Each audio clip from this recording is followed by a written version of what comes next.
bánh tét nhân đậu, bánh tét nhân đậu,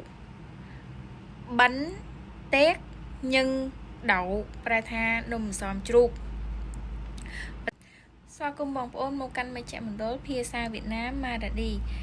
រយៈពេលនេះយើងជិតដល់បុណ្យចូលឆ្នាំថ្មីហើយឥឡូវយើងនាំគ្នាមករៀនពាក្យថ្មីតាក់ទងជាមួយនឹងបុណ្យចូលឆ្នាំថ្មីរបស់យើងឥឡូវខ្ញុំមានពាក្យមួយថារៀបចំផ្ទះសម្បែង រៀបចំផ្ទះសម្បែង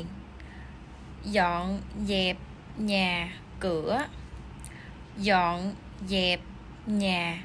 cửa ប្រែថារៀបចំផ្ទះសម្បែង dọn dẹp nhà cửa, dọn dẹp nhà cửa ពាក្យទី2ពាក្យវិចនំ វិចនំប្រែថា gói bánh, gói bánh, gói bánh, gói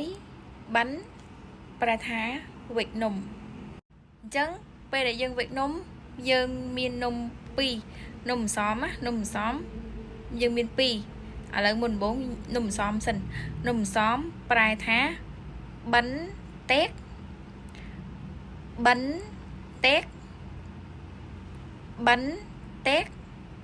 ប្រែថានំអន្សម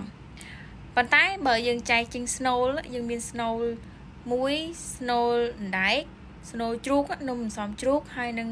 នំអន្សមចេកឥឡូវនំអន្សមជ្រូកមុនសិន